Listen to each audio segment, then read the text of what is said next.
Good evening, everyone, and welcome to another episode of the Old Ways podcast. I am your keeper, Rina, and tonight we will be playing Cthulhu Dark. We will be playing a scenario I've written called The Naughty List, which is set in a Santa's village near Los Gatos, California, out in the Bay Area. And I have assembled a colorful cast and a colorful group of characters to amuse you all this evening. Before we get to cast introductions, I'd like to say thanks to all of you, the listeners, especially to you, the Patreon supporters. We literally could not do any of this without you. If you'd like to support us and see other things the show has to offer, you can do so on patreon.com/theoldwayspodcast. And now let's get to the denizens of this Santa's village, our workers for this evening. To my right.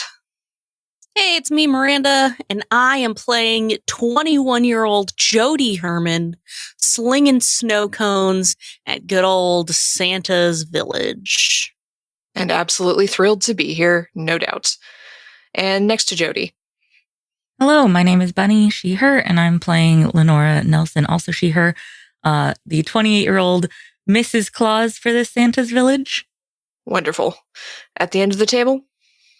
Hi, this is Spike, or Mike. My pronouns are he, him, and I am playing Shane Kessler, also he, him, who works in the photo booth in Santa's little cottage.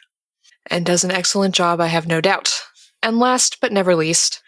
Yeah, hi, this is Mike, and I am playing Kyle Rhodes. Both our pronouns are he, him. I am playing a Midwestern reprobate who has moved west and occasionally works on electrical equipment for fun and profit. Whole lot of profit to be had working in a Santa's village. All right. So it is a crisp and sunny Christmas Eve here in Santa's village. It is a little bit chilly, a little bit of wind, but not much in the way of snow, not here out in the Bay Area, where you get a beautiful sunny day or rainy day, depending on the year. This year, it decided to be sunny. It's about 52 degrees outside. And all of you, for one reason or another, have been doomed to work the dreaded closing shift for Christmas Eve. Who knows why you got on the bad side of your boss, Josie? Who knows exactly what you did to find yourselves here, but it's not like you had families to get back to anyway on this particular Christmas evening, so I'm sure it'll be fine. Before we get into the workings of our Santa's village, I'd like to ask a couple character questions to set some dynamics. So I will ask each of you a question about someone else in the group, and your answer is canon. So we'll set some dynamics here. So, Shane, why is Leora the person you get along with best in the Santa's village? Well, I think it's probably because I kind of see Leora as being kind of a little bit like me in a way that she sees opportunities, she grabs them, and she's kind of makes the most of what she's been handed in this place as well. So obviously she's got a little bit of experience, been here before, and she knows her way around. And I think she's kind of knows she knows how to deal with the people that come and visit this place. All right, excellent. Leora, what does Kyle do that gets on your nerves? Oh my God. If he clicks that pen one more time, the way he's always just clicking his pen when he's thinking or talking, or especially when he's doing some like smarmy, assholey, sarcastic thing and he's highlighting it with his pen clicking. Oh, that fucking guy. That fucking guy indeed. All right. Kyle, you had an argument with Jody about something. What was it? I had an argument with Jody about whether or not one of her friends who stopped by lost their purse. Clearly, they lost it. I didn't know anything about it. She ragged on me about it for forever, and eventually, I guess, dropped it. The best part is that her friend had like a good $200 on her, and it gave me way more than enough money to get beer and etc. Yeah, definitely lost it somewhere else. Definitely not here. All right, Jody, what do you find interesting about Shane? Interesting about Shane. I think the thing that interests me most about Shane is the length to which he will go to help people, probably to his detriment. I mean, in Spike's own words, he's not Spike's not the sharpest tool. Shane's not the sharpest tool in the box. But in Spike's words, Spike said that. And I feel like the thing that interests Jody the most is seeing just what she can get Shane to do for her. How much use can Shane be? So Shane's perhaps a little on the easier side for manipulation purposes, let's say, at least when it comes to Jody. All right. So you are going about your day, turning into evening at the Santa's Village. It's about 6 p.m. The sun is setting. It's getting dark. Temperature's dropping a little bit, but it's still relatively pleasant compared to where some of you have come from, say out in the Midwest. This is practically balmy weather for you. And that's a good thing, considering your outfits with your elf hats and tights, and for some of you, mini skirts, and no care given to the actual bit of chilly wind that comes through up here. The weather's been not too bad, at least, but the same cannot be said for the clientele of the Santa's Village out here. This is one of those outside Santa's villages where you have a Santa's cottage, you have a petting zoo with quote-unquote reindeer and other little animals, you have animatronics everywhere, you have food, gift wrapping stations, a Santa's workshop where kids can quote-unquote make toys that they can then have wrapped up at the wrapping station to take home to give as gifts and things of that sort. And it's chaotic on the best of days, and Christmas Eve is not the best of days. There are plenty of little children running around screaming, touching things with their sticky little hands, spilling hot cocoa all over the place. Kyle, you've had to repair a couple of the animatronic polar bears twice already because the kids keep hitting them or knocking them over. And Leora, you've had to take so many photos with hyped up kids and little kids starting to cry because they're tired or they're sugar crashing. They want to go home. Jody, you've had to refill the snow cone machines multiple times because they're just super popular today, even on a chillier day like this. And Shane, your hands hurt so much. You've got so many paper cuts from printing out these pictures and putting them into the frames, and the kids try to rip the pictures out of your hands before you can even hand them over. And the harried parents are running around desperately getting gifts wrapped up that they forgot at the last minute, or desperately wanting to take their children home, but the kids start screaming because they don't want to leave Santa yet. It has been a day. That is the best you can say about it. And so let's have a little scene with each of you as you're going about your days. Things are getting closer to closing time, thank the gods, but you still have a little bit of work to do. So, Shane, you are set up in the photo booth inside Santa's cottage. So inside Santa's cottage, there's a big carved chair in front of a fireplace with an electric fire in it, and Frank, who plays Santa, is sitting in the chair. He's an older gentleman. He's been playing Santa for about 4 or 5 years now. He loves the kids. He's very popular. He never seems to lose his temper or get even a little bit cranky, no matter how many crying, screaming children come through the line. There's a couple of elves who are taking the pictures. Mrs. Claus comes in occasionally. Sometimes she's out front handing out cookies. Sometimes she's in the picture, depending on what package parents paid for. But you're in the photo booth in the corner. It's got a little archway over you. You've got your elf hat on with your pointy ears. You're standing next to the printer. And you watch as a small child, about 7 years old, goes through the line holding a candy cane in one hand, a gingerbread man in the other, gets a photo with Santa. You've tuned out at this point what the kids actually say, because who fucking cares? But this photo op goes well. There's no crying, and the kid comes running up to you, a harried parent in tow, and looks up at you. And he just sort of stares at you for a moment. And then he bites the head off of his gingerbread man and stares at you as he's slowly chewing the head off this gingerbread man. Says, "Hello." Hey, kid. You want a photo? I take picture with Santa. Yeah. Oh, is your ma or your pa here? Mommy's over there.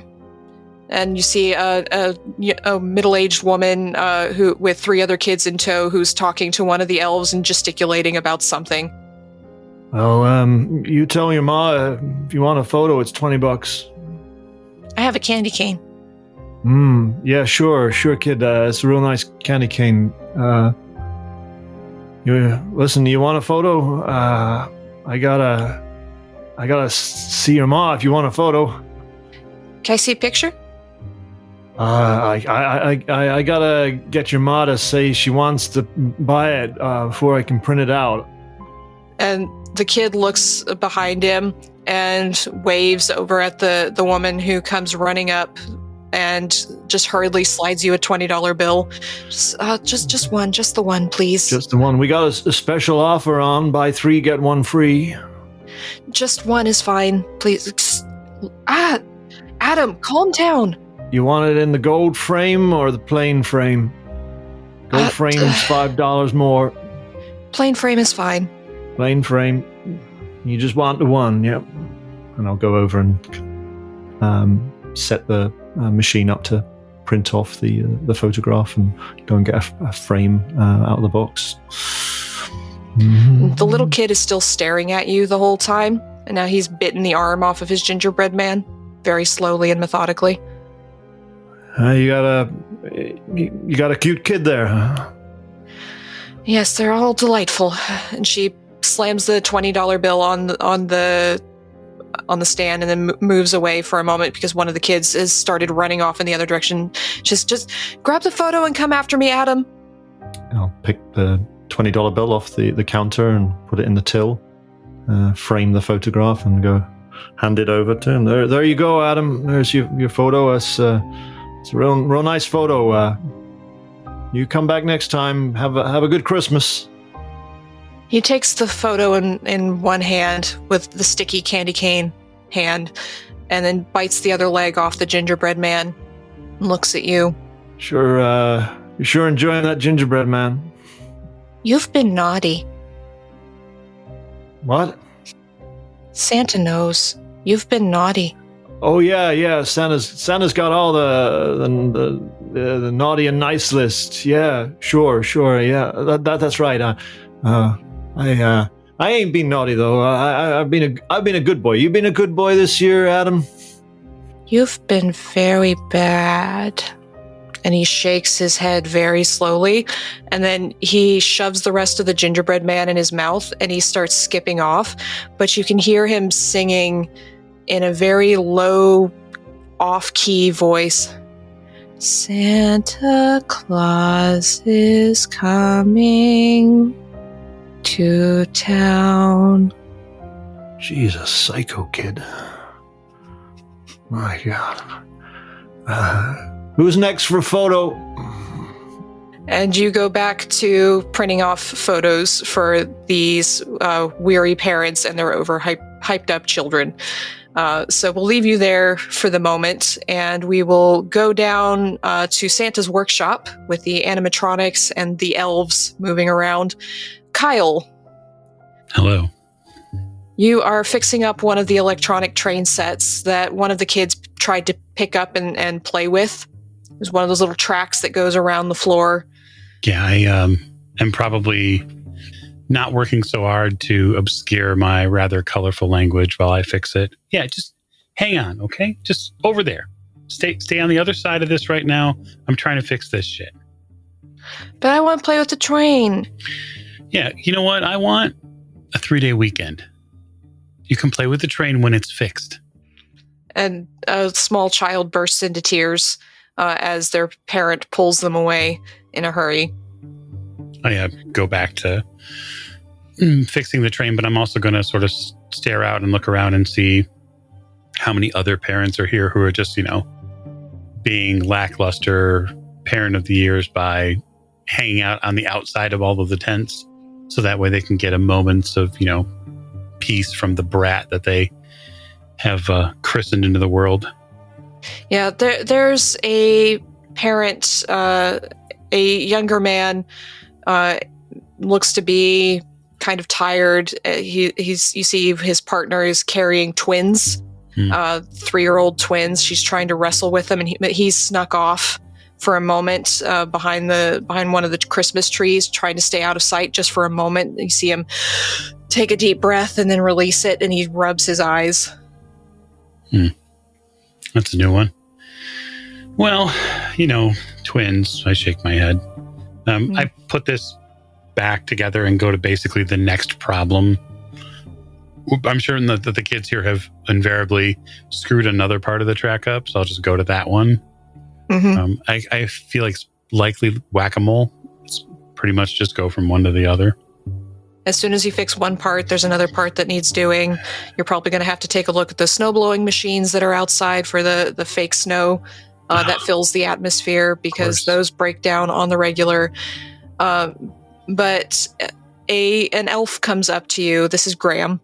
He's wearing a green striped tights and tunic, and he comes up to you and he says, "You really need to watch your mouth around the kids, Kyle." Or what? Are you going to fix these things? No, but Josie's been talking. She's got some complaints. She probably has a handful of them. Everybody's got complaints around here. Listen, I'll do the best I can, okay? But where I come from, it's all part of life. Sure, Kyle. Hey, kid just spilled some hot chocolate on one of the penguins over there. Just so you know. Yeah, just so I know. I'll add it to the list, Graham. Hey, don't you have anything better to do? Yeah, don't we all have better things to do on Christmas Eve than stick around here? I nod. That sort of like sort of not retail worker, but in that same theory, camaraderie that develops between people who even probably dislike each other deeply, but all know that you're in the sort of same soup together.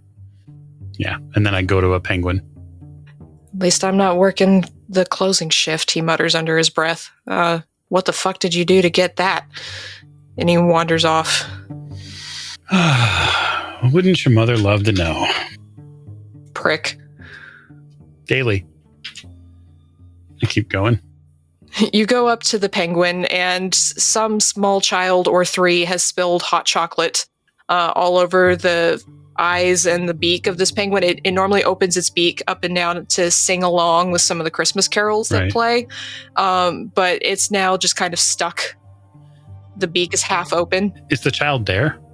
The child is there. Okay. I'm going to do one of those things that you do like little kids, which is when you pick them up by the coat and they sort of like go, completely limp, as any mammal does when it's, something larger picks it up. And I'm going to spin it around just very carefully, very slowly. And I'm going to say, "And whose crotch goblin are you?" There's a horrified kind of silence for a moment.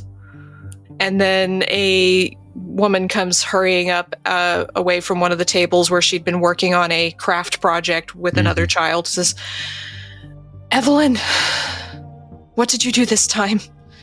We're going home right now." Oh, well, before you go, ma'am, just know that she spilled that $3 mini cup of hot chocolate all over this very expensive animatronic penguin, which I will have to clean up. So thank you for visiting the village. I'm sorry. Things just happen. It's just been a day. Christmas Eve, I'm sure you understand. And she's grabbing Evelyn's hand and pulling her away, and Evelyn's staring back at you. I'm going to give the kid like the sort of wicked smile and wave as it goes away. And she disappears, and you are left with this sticky mess of a Coco penguin. And there's a little squeaking, scratching sound coming from as you're trying to fix the beak. It's definitely gummed up the works. You're not even sure how that much hot cocoa just from one small cup could mess it up this badly, but here we are. I'll work to fix it as best I can. That's what they pay me to do. And as you're fixing up the penguin, you hear from somewhere, it's not from the penguin, somewhere, this small off-key voice.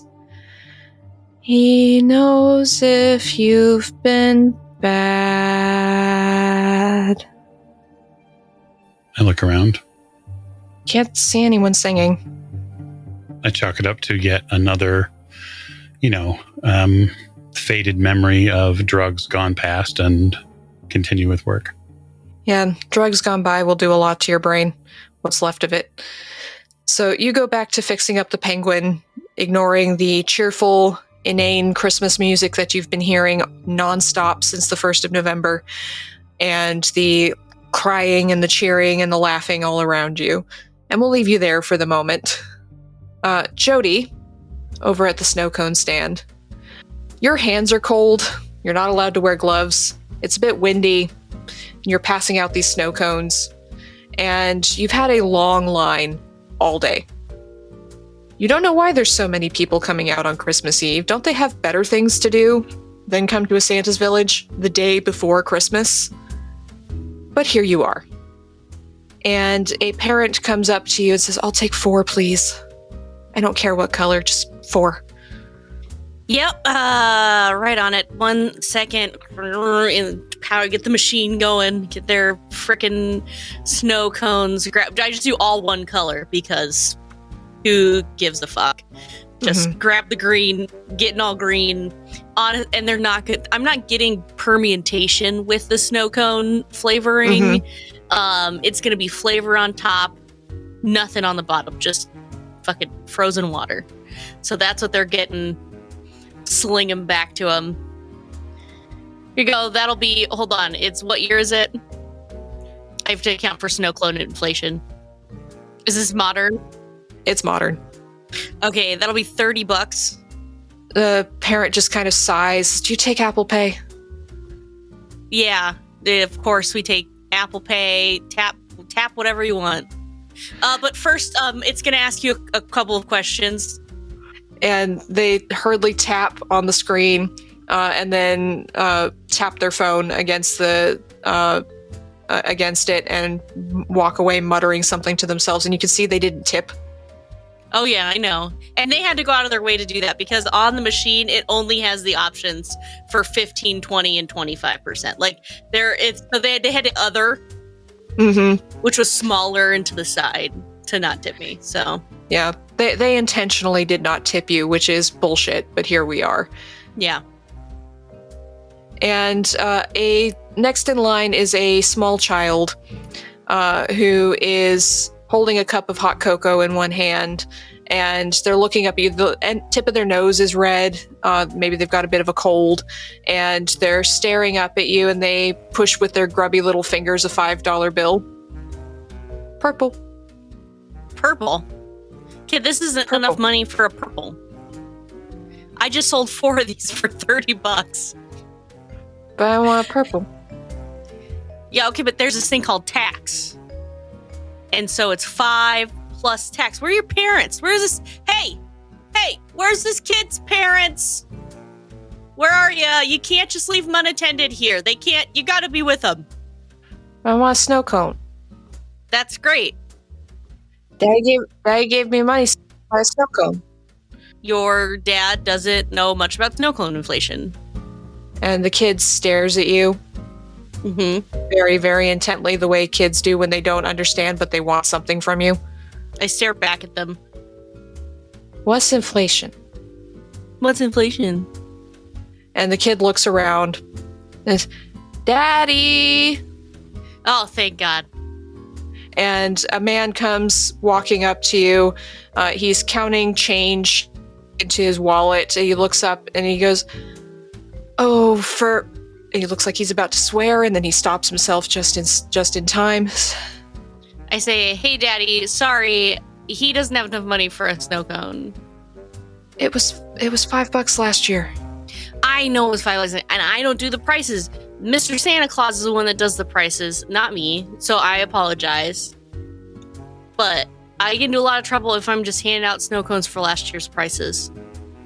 And the kid looks up at his father pleadingly, and his father just sighs heavily and says, fine. Pulls the change back out of his wallet and starts counting it out. I want purple. Okay, yeah, I hear you, kid. Purple must be your favorite color. I start working on that purple snow cone, and I'll make this one look pretty good for Daddy and his child. For Daddy, yes. So he leaves you a tip in the jar, just $1, but it's a tip, and it's better than you've done for most of the day, to be completely honest. And then he looks down at the kid and says, okay, take your snow cone. We've got to go. We're going to be late for dinner at Grandpa's. Come on. But I want to see the reindeer, and I want to get another picture with Santa. And Dad just goes, oh, will you please just come on?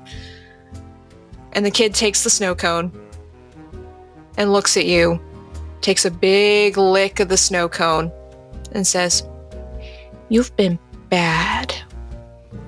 Did your daddy tell you that? No, Santa.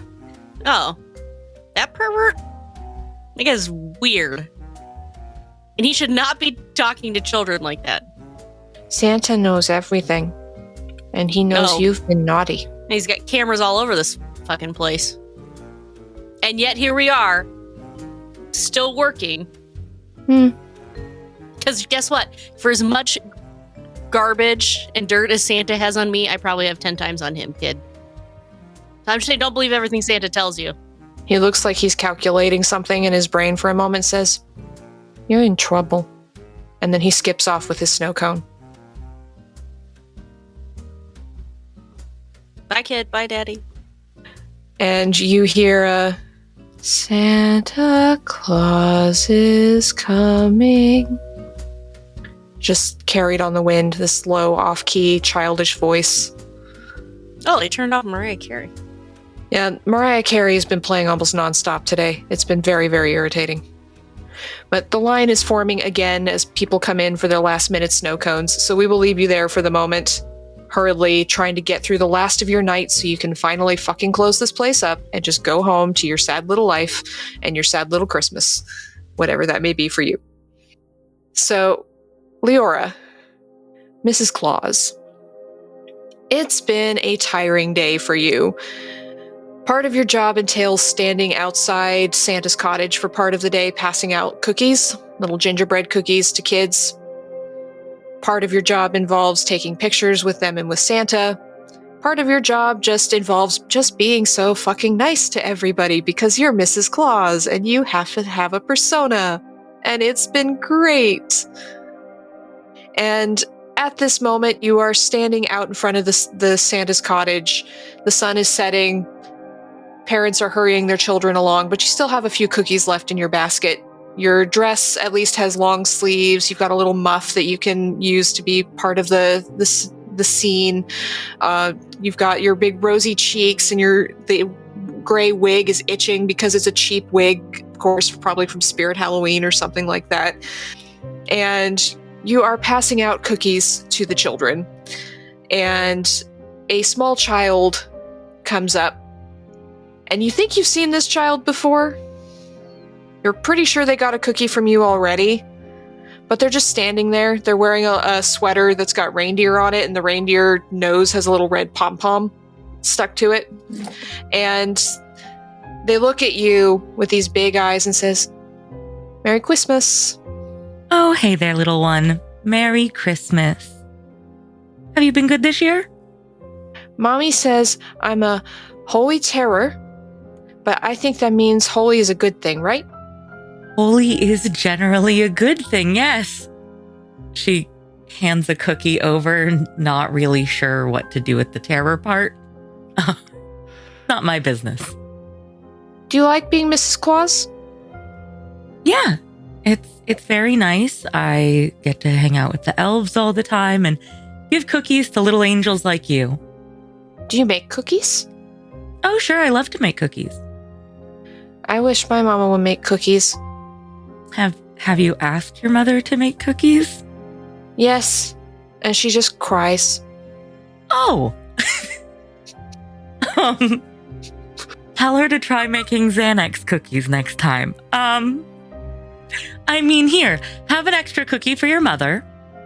And she'll pull out a little plastic wrapped bundle of tissues, like the little ones you can get from the dollar store.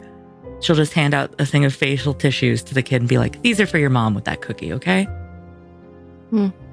Thank you.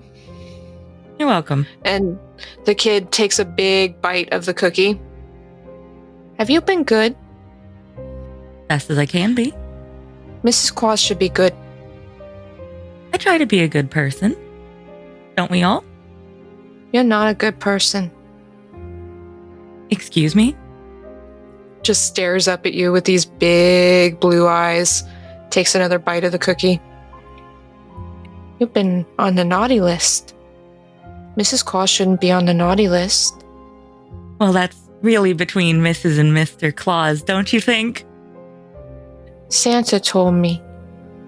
Oh, did he now? All right. That's a conversation that Mr. Claus and I will have to have together later. When my mommy and daddy have a conversation, it's very loud.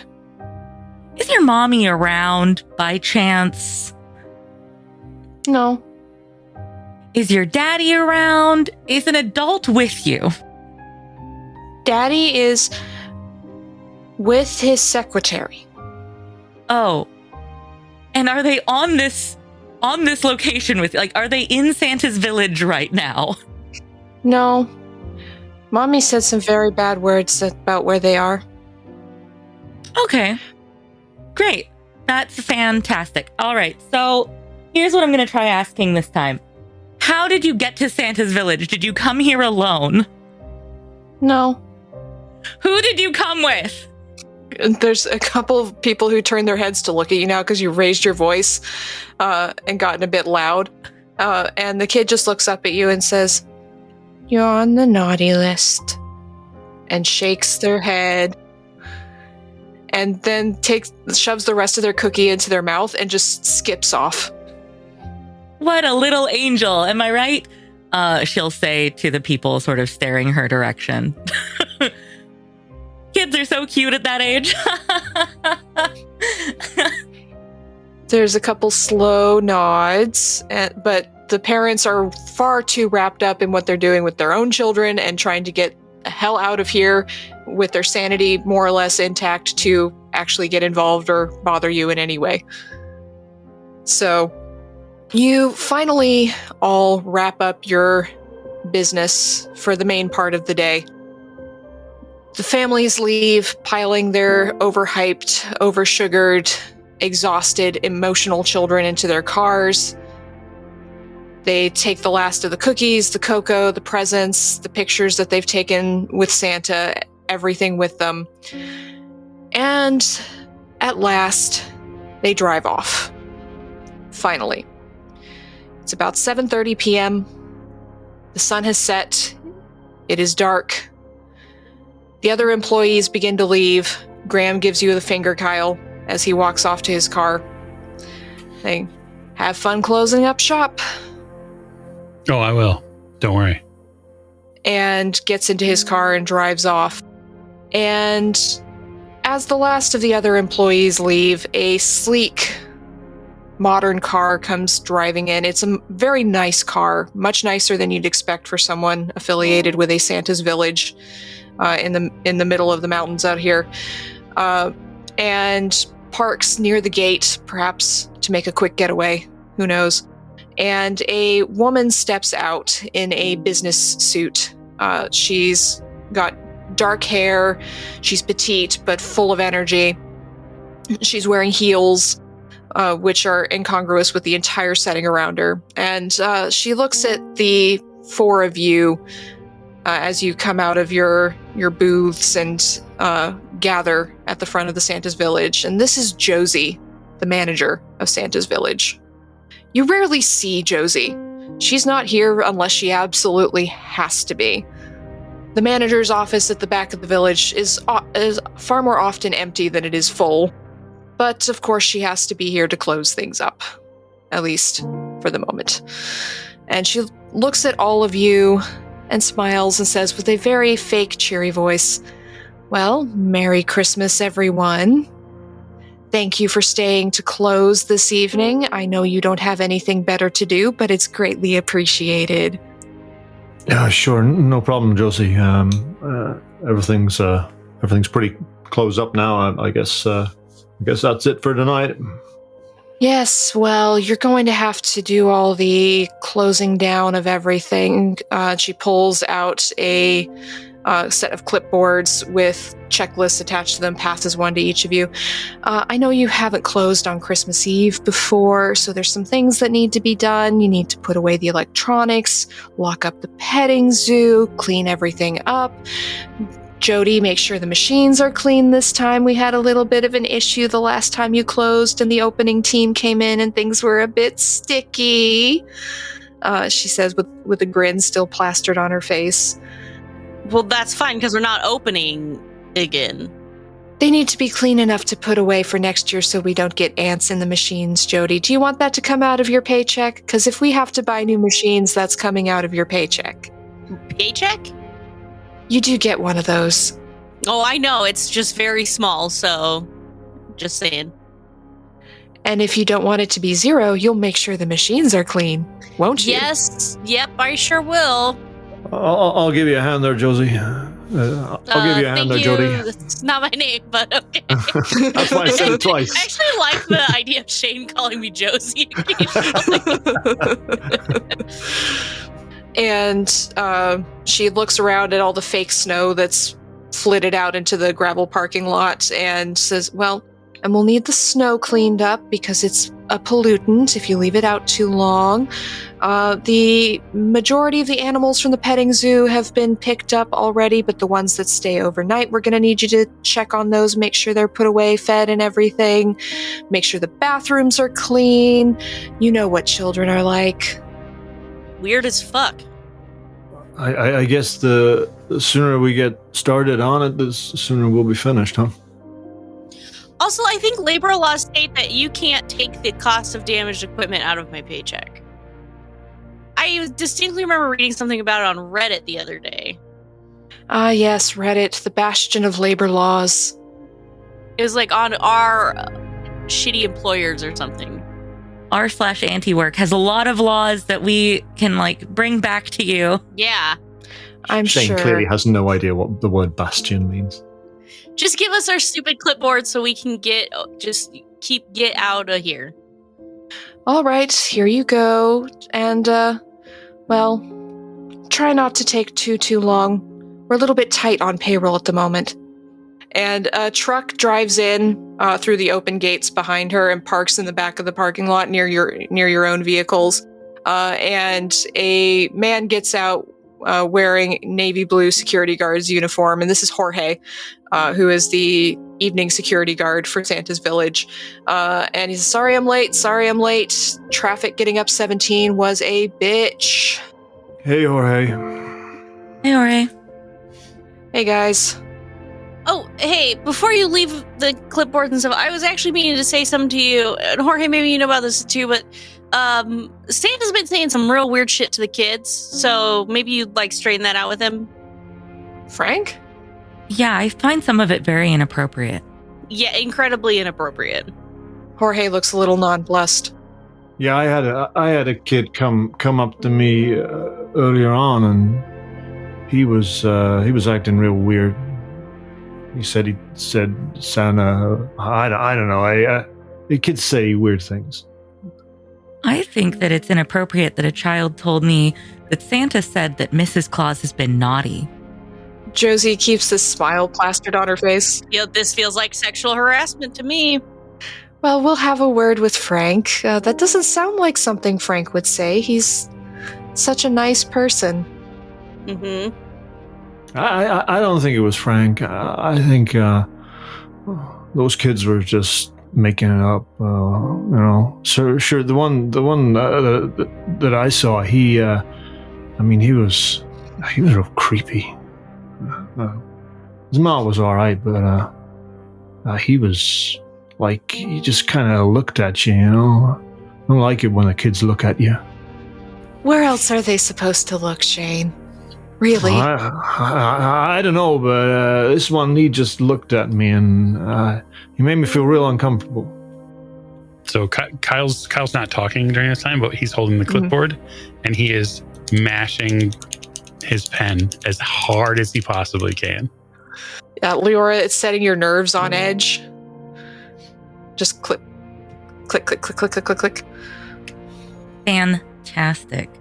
The only thing that could make this conversation better is the sound of clicking constantly during it, she says, while shooting kind of a side eye at Kyle. Yeah, I don't pay attention to it. I keep looking at Josie. And Josie's had this same smile plastered on her face the entire time. Says, well, this is going to be a lovely closing shift for Christmas Eve now, isn't it?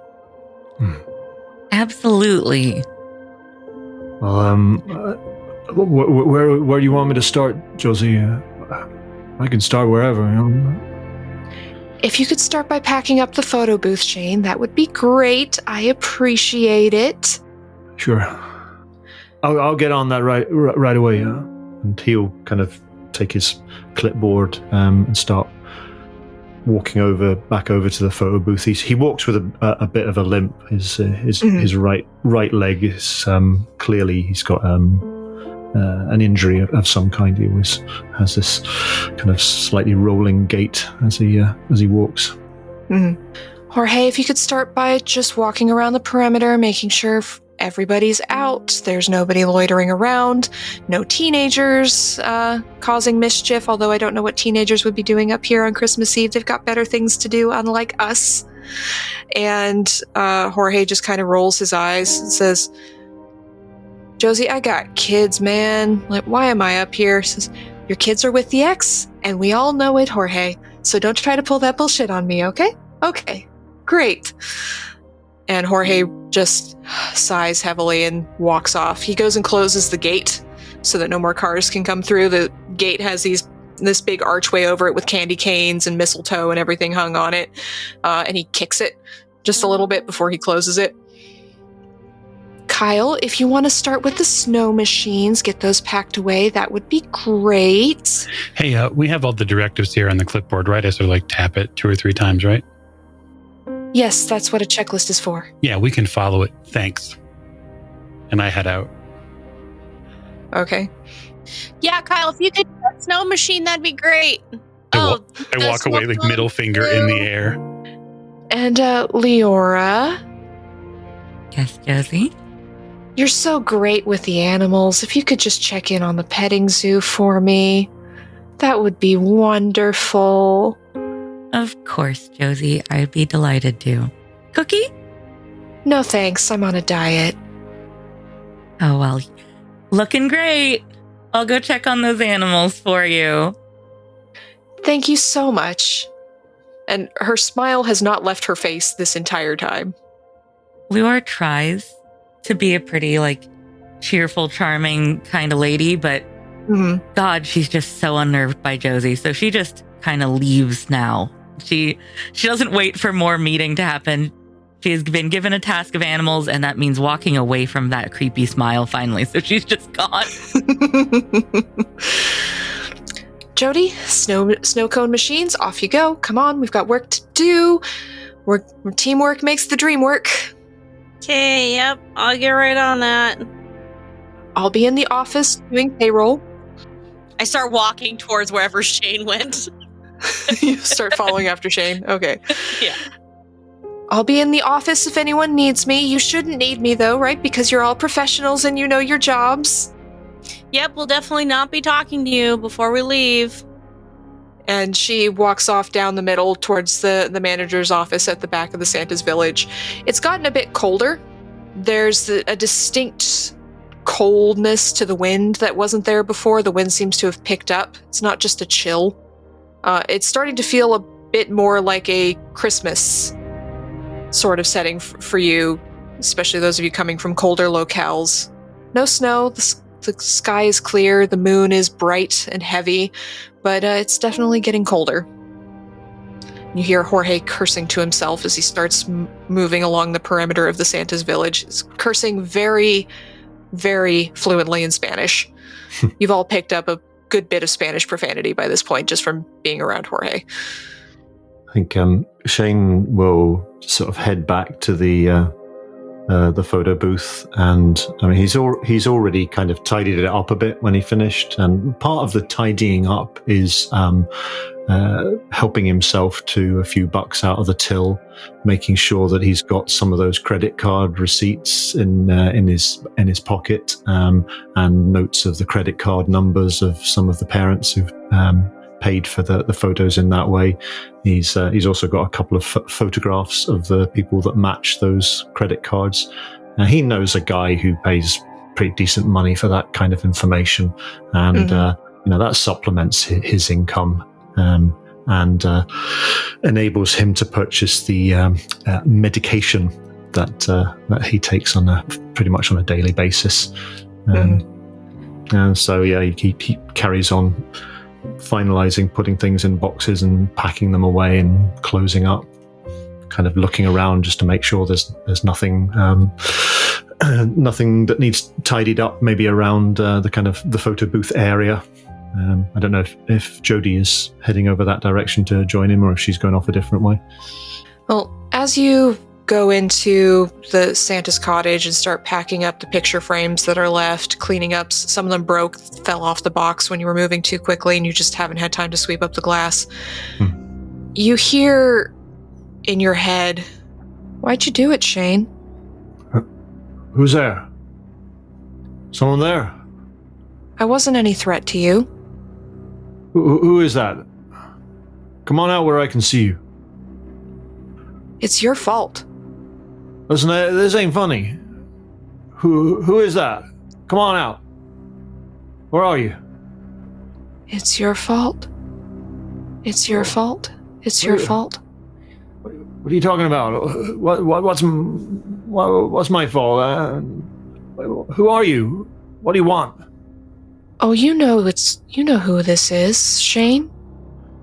I don't know who it is. You where are you? You shouldn't be here. We're closing up. You should be gone home. Your mom and pa. I didn't have to die, Shane. So, come on, this ain't funny. Come on out, whoever you are. Come on out. And I think that calls for an insight roll. I think it does. Yeah, absolutely. I think. Do I recognize this voice? You do recognize this voice. Yeah.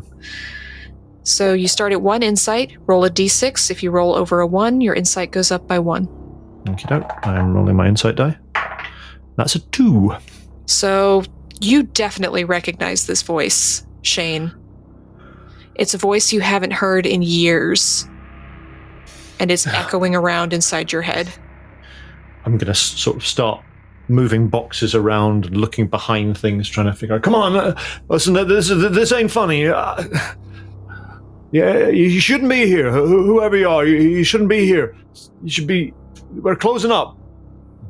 Stomping around, limping around, moving things, trying to figure out where this voice is really coming from. This is some kind of joke. It ain't funny. I didn't have to die. Shut up! Just get out of my head. And Jodie, you were following Shane into the Santa's cottage? Yes, I was. So you walk in to see Shane in a in a panic, looking around, calling out who's there, running his hands through his hair. His eyes are a little wild. Jody kind of freezes, like hands up a little bit, like really unsure what to do. Shane? Shane! Jesus, Jordan, don't sneak up on me like that. Sorry. You're freaking out. Are you okay? Is everything all right? Yeah, Listen, did you see someone here? I think there's someone still here playing tricks on us. No, just me and you. I didn't see anyone else come or go. Are you sure? Yeah, I'm pretty sure. I was just thinking that, the snow cone machine cleaning them, the cleanser really hurts my hands a lot. And so I was hoping maybe you could help me out. Yeah, sure. Because it kind of burns. I've got that skin's really sensitive. Yeah, you do. I remember you got that sensitive skin. I'll come over with you now. I'm kind of looking around. I don't really want to be in this place right now because it's kind of, very uncomfortable and freaking me out a bit. So come on, let's go and do that now. Come on, let's get out of here. Come on. And I thought for sure I would have to pretend to help him first before he would help me. So this is perfect. Yeah, you can tell he's kind of looking over his shoulder. He's looking really quite worried. Shane's not normally like this. He's usually fairly easygoing. And I mean, sure, the kids annoy him, but he's generally quite patient with them and with the whole situation here. But yeah, something has riled him up. Something has really agitated him. Could have sworn I heard. It can't be. Oh, no, that ain't right. Shane, you just need to take the edge off. It's been a long day. I'm pretty sure I still have, and I'll pull out a couple of shooters. A couple of shooters, a fireball, because I'm 21. Yeah. Thanks, Jolie. He always gets your name wrong. Yeah, here you go, and I'll give him one of the shooters. He the caps off. Cheers. Cheers. Just knock it back. Yeah. So, as you step out of the Santa's cottage, you take your shooters. Jody, a car comes swerving down the path of the Santa's village directly at you. How far away from me is it? It is right in front of you. Is it stopped or is it still driving towards me? It is still driving towards you. Give me a human roll to get out of the way. Okay. Can I see this car driving straight towards Jody? You do not. Okay. But Jody kind of freezes as we're walking, like she's been startled by something, and she freezes, maybe takes a half step back, and I rolled a 4. Okay, so you manage to duck and roll out of the way. You freeze for a moment, and then, so Shane, you see Jody suddenly roll out of the way off to the side of the Santa's village, almost crashing into one of the fake pine trees that's been set up out here. And Jody, you see the car zip past you and into the building, and then it's gone. It's like it was never there. What the fuck?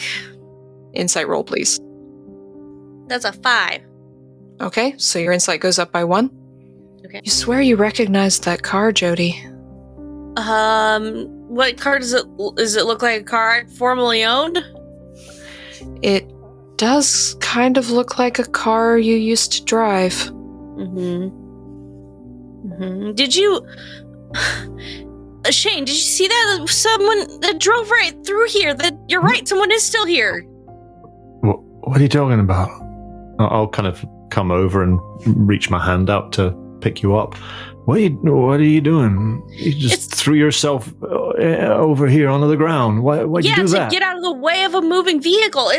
I'm surprised they didn't hit you. You're right. Someone's here, and they're fucking around with us, and that shit's dangerous. They're gonna get someone fucking killed doing that. What are you talking about? What moving vehicle? The one that drove past us, Shane. I didn't see nothing. What are you messing with me, Joni? Are you fucking with me? No, I'm. No. There was a car. I didn't see no car. I don't know what to tell you. Neat. Where's there's no tire tracks, nothing. Are you sure? Are you high? Yes, but that's not. I don't see cars. Well, I Does it don't smell? know. Does the air smell of exhaust or? I want to like. Shane's looking for like try to set the no tire tracks. Do I smell exhaust? Do I smell? You do just for a brief moment, and then it's carried away on the wind. Gotcha. I mean, I don't know. I didn't see a car. If you say that it was a car, I guess there was a car, but It was. I had one just like it. It was a red Chevy Malibu. oh, no, I didn't see that. Listen, come on, let's just get on with this and get the hell out of here. I don't want to be here any longer than I have to. Okay.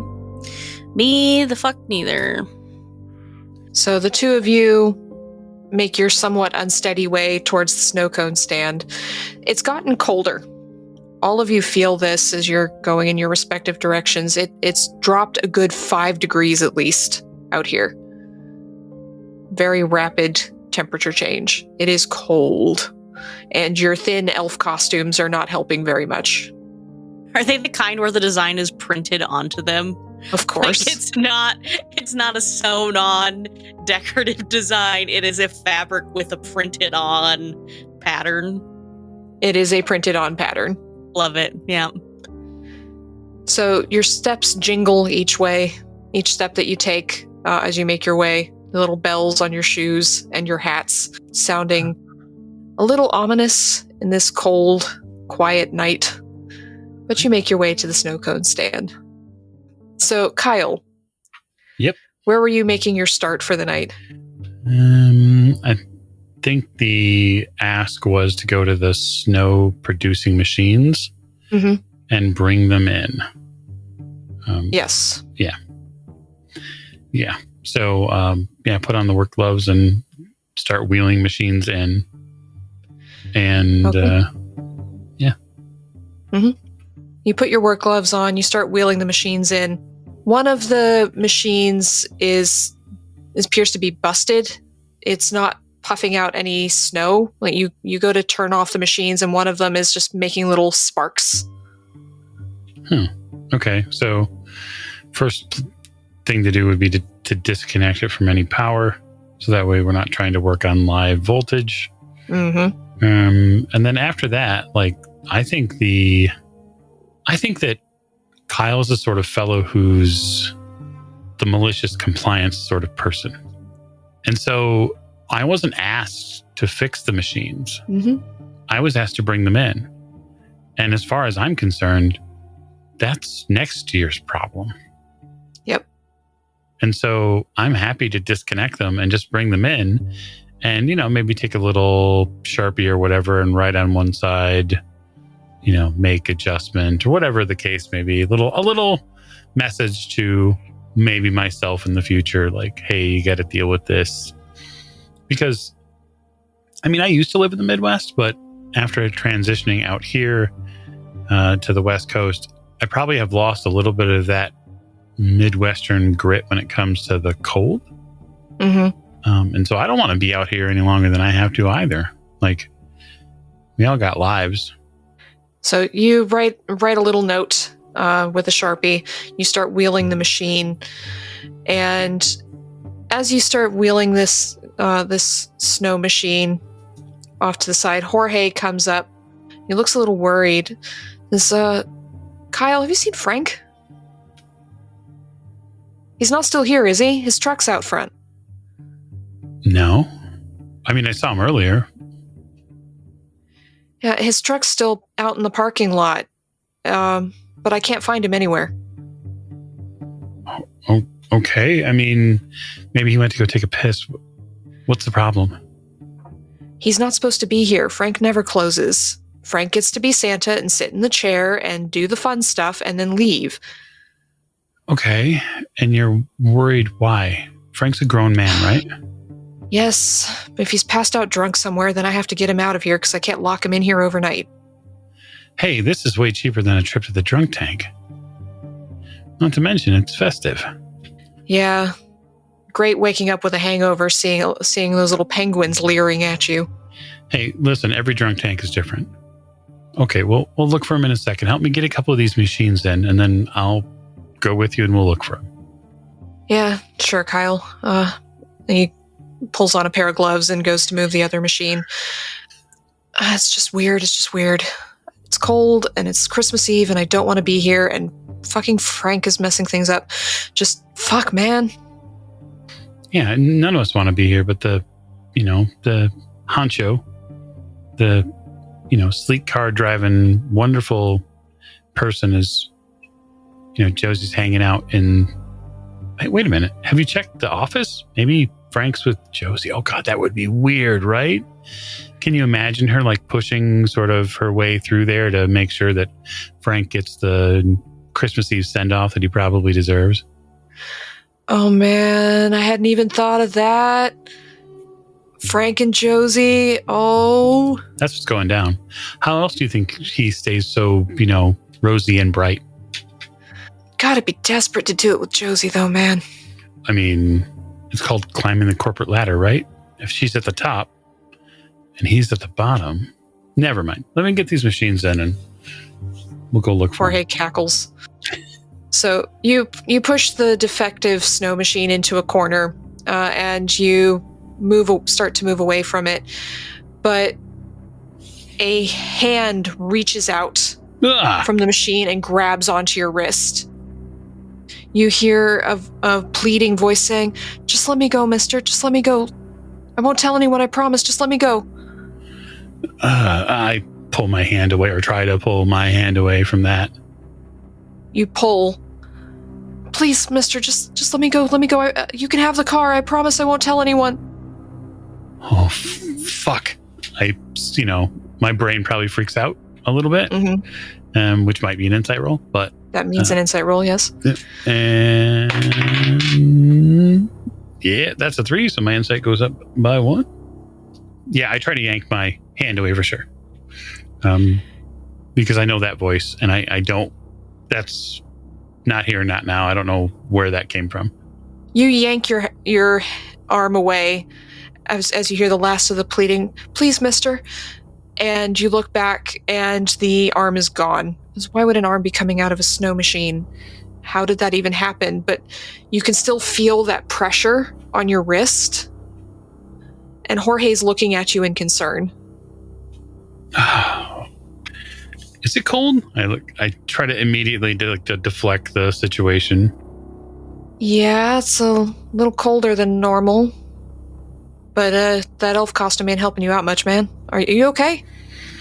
No, I just... I lost my train of thought, and I heard something. I don't know. You ever see something out of the corner of your eye, and you go and it's not there? Yeah, sometimes. I think the schnapps is wearing off. So, yeah. I guess let's go look for Frank. Yeah, man. Yeah. Just he gives you a little bit of a side eye, but then shrugs and follows you out. You lock up the shed where the snow machines go, put the gloves away, and the temperature seems to have dropped further. Another 5 or so degrees.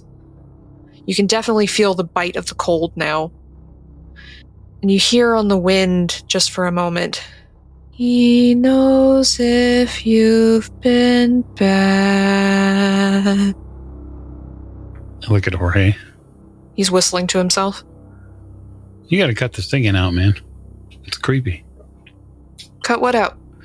Listen, I know it's Christmas and it's Christmas carols and all that, but I heard you singing that fucking Christmas song. I don't even remember the name of it now. What? I don't sing, man. Have you heard my voice? Yeah, I hear your voice all the time. And I think it's funny that how you swear in Spanish, but you think nobody speaks Spanish around here. Like, this is California. Do you have the percentage of people that speak Spanish here? Yeah. Josie doesn't, though. That's true. Well, at least as far as you know. What if she does and she's just keeping it real quiet? You could be in big trouble. He looks a little, not panicked, but just a little stressed when you mention that. I poke at him. I'm just fucking with you. Oh, it's Christmas Eve, man. Don't do that. All right, let's go find Frank.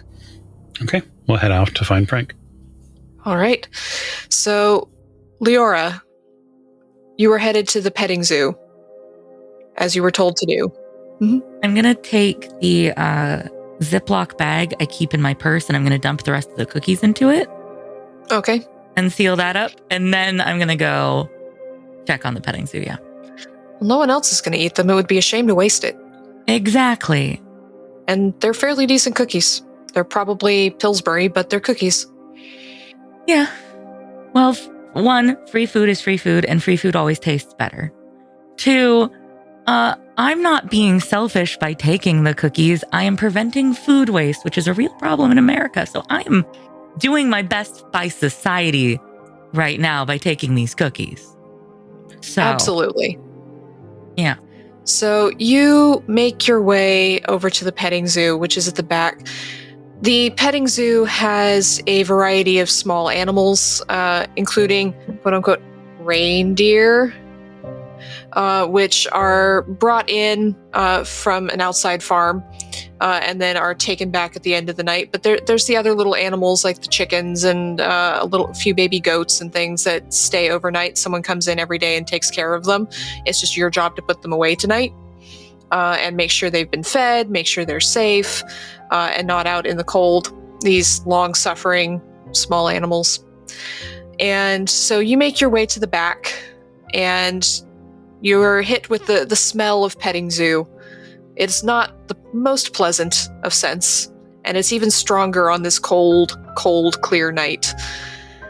I've done this before. I take out a small container of Vicks Vapor Rub, and I scoop a little bit, and I put it right under my nostrils. Mm-hmm. Let's get to work. Let's get to work. So you walk in, go through the little barnyard section. It's been lit up with lights that have now been turned off. There's tinsel set off to the side where the goats can't nibble on it, but it looks very festive. And there's paper that's been dropped. Some of it's been munched by the goats. There's little toys that kids have left behind that are going to have to be cleaned up at some point. It's just a bit of a mess. But you go into the little barn and you're going to set about providing snacks and so on for the animals. There's bleating and all sorts of little noises. Not where you want to be on Christmas Eve. But as you enter the barn, you see something strange. And that is a Christmas tree. There is a large Christmas tree at the end of the barn, all bright and lit up, a star at the top of it, little ornaments hanging from it. The lights are multicolored and twinkling. That shouldn't be in here. No, it shouldn't. Why would somebody put that in? The animals are going to get into those branches if they... That's so dangerous. Why would somebody put...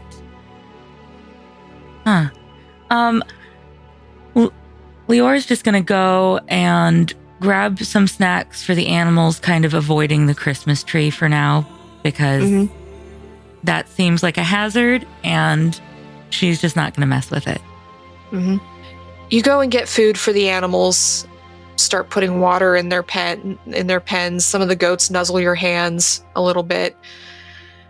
And then you hear, "You could have stopped it, Leora." Hello? She'll look around. "You could have prevented it. If you weren't off doing fucking stupid little tricks with your friends, you could have stopped it."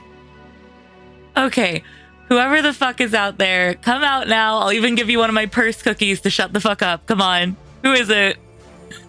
It didn't have to happen. Yeah, this whole weird joke doesn't have to happen. You can come out. Listen, if you're real good, you not only get a purse cookie, you get one of the travel-sized bottles of liquor that's under them. Come on. Who is it? Is that what you were drinking when it happened? Okay, this is becoming increasingly less funny. Get the fuck out here. Who are you? And I think that calls for an insight roll. Yeah. Out of 3.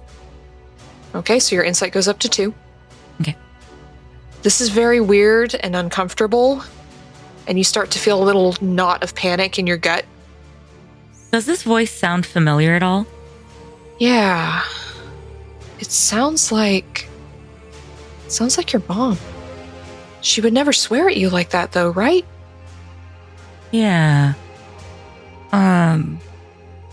Okay. She's just going to announce loudly to whoever's trying to mess with her. Okay, listen, I don't know who's out there. I don't know how you know about that.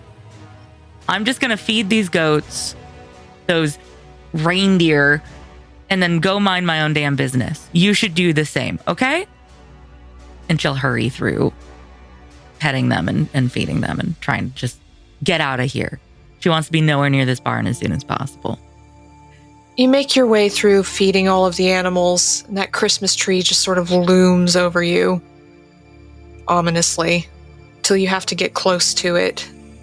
You feel the world shifting under you, almost as if it could tip over at any moment.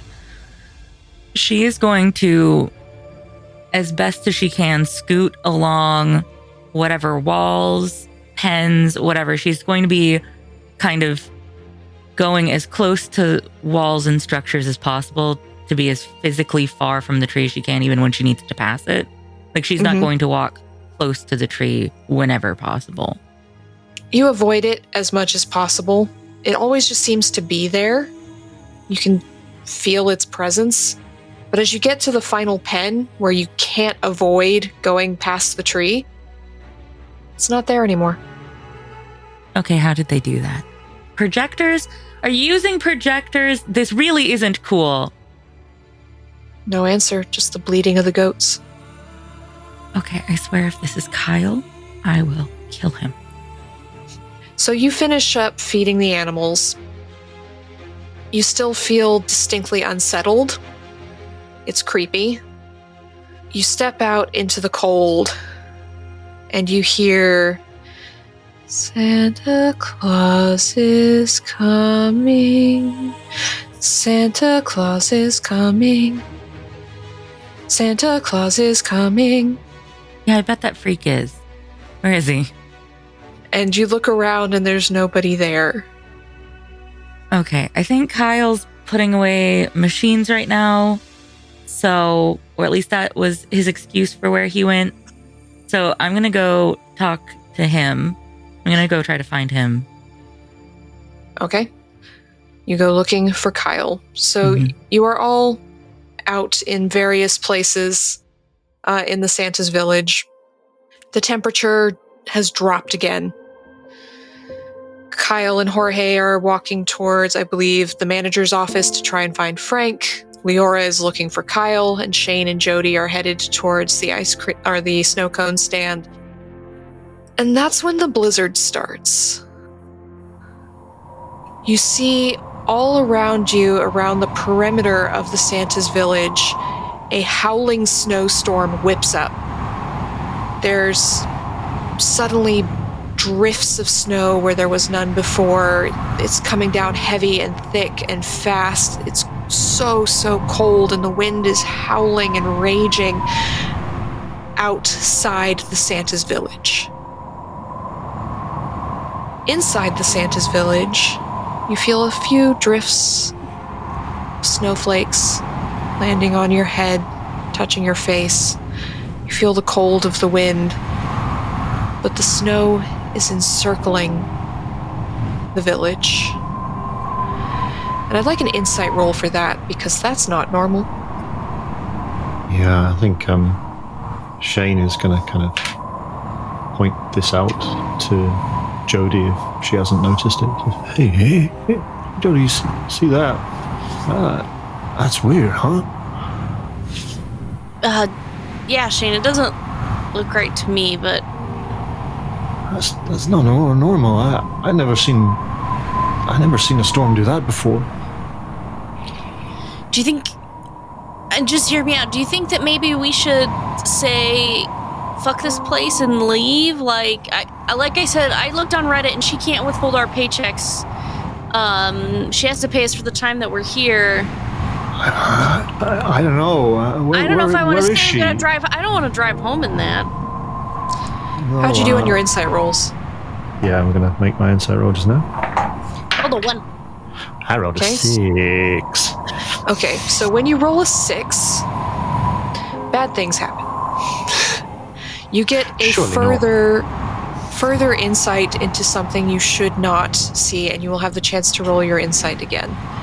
And Shane, as Jody is babbling on about, let's get out of here, I don't want to drive in this snowstorm, and yeah, you definitely don't want to be taking Highway 17 in a blizzard because it's painful enough as it is. It's a windy, twisty road and it's horrible. But your eye is caught by something in the blizzard. There's a figure standing just outside the perimeter of the Santa's village, just outside the gate. It's tall. It's dressed in red robes with a hood. Massive antlers sticking out from its head. And there's no face. Just an empty, black void. But you swear that it's looking directly at you, Shane. And it's looking deep into what passes for a soul. And you hear, Santa Claus is coming. And that is where we will end this episode. Thank you all for listening. We hope you will tune in next time to find out what happens to our residents of Santa's Village. Thank you, and good night.